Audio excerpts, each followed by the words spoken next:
அரிசி பருப்பு வச்சு தேங்காய் பால் பாயாசம் செய்து பார்க்கலாம்.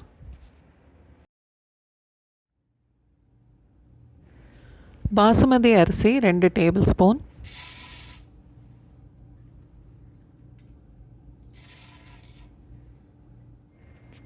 பாசிப்பருப்பு 1 டேபிள் ஸ்பூன். நல்லா கழுவிட்டு ஒரு 30 நிமிஷம் வரைக்கும் ஊற வைக்கணும். சின்னதாக ஒரு தேங்காய். ஃபஸ்ட்டு எடுத்த கெட்டி பாலை தனியாக வச்சுட்டு ரெண்டாவது எடுத்த பாலை அரிசி பருப்போடு சேர்க்கணும். 1 கப் அளவுக்கு இருக்குது. குக்கரில் கொஞ்சம் தண்ணி சேர்த்துட்டு அரிசி பருப்பு இருந்த கிண்ணத்தை அந்த குக்கருக்குள்ளே வச்சு ஒரு மூடி போட்டுட்டு குக்கரில் 7 இல்லை 8 விசில் வரைக்கும் வேக வைக்கணும். அரிசி பருப்பு நல்லா குழஞ்சி வேகணும். இன்னொரு பாத்திரத்தில் 1/2 கப் அளவுக்கு நாட்டு சர்க்கரை சேர்க்குறேன். வெல்லமும் சேர்க்கலாம். வெல்லம் 3/4 கப்பு வரைக்கும் கூட சேர்க்கலாம். அதோட 1 கப் அளவுக்கு தண்ணியும் சேர்த்துட்டு வெல்லம் நல்லா கரையிற வரைக்கும் கொதிக்க விட்டால் போதும்.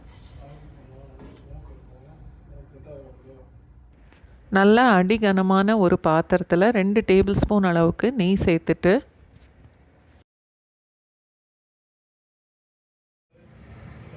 2 டேபிள் ஸ்பூன் அளவுக்கு முந்திரி பருப்பு சேர்த்து அது கொஞ்சம் செவக்கிற வரைக்கும் வறுத்துட்டு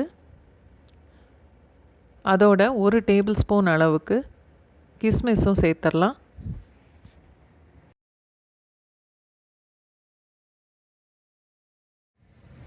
முந்திரி பருப்பு கிஸ்மிஸ் ரெண்டும் வறுபட்டதும் ஒரு கிண்ணத்துக்கு மாற்றிடணும். அந்த பாத்திரத்திலேயே கொதிக்க வச்ச வெல்லத்தை சேர்த்துட்டு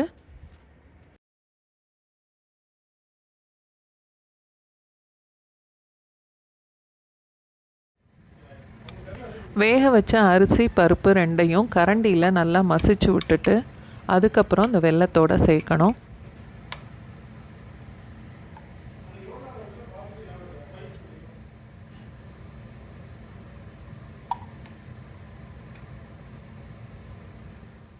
அதோட 2 கப் அளவுக்கு தண்ணியும் சேர்த்துட்டு 1/4 டீஸ்பூன் உப்பு, 1/2 டீஸ்பூன் அளவுக்கு ஏலக்காய் பொடி,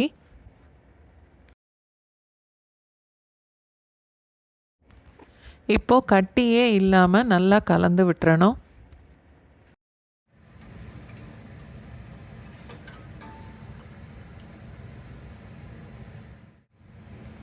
அடுப்பை லோ ஃப்ளேமில் வச்சுட்டு 5 நிமிஷம் வரைக்கும் கொதிக்க விடணும்.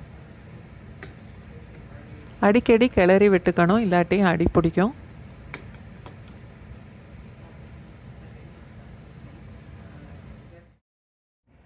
நல்லா கொதித்து பாயாசம் இந்த அளவுக்கு கெட்டியானதுக்கப்புறம்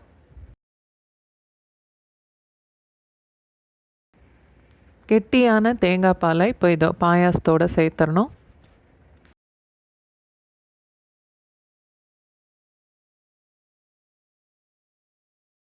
வறுத்து வச்சுருந்த முந்திரி பருப்பு கிஸ்மிஸையும் சேர்த்துடலாம்.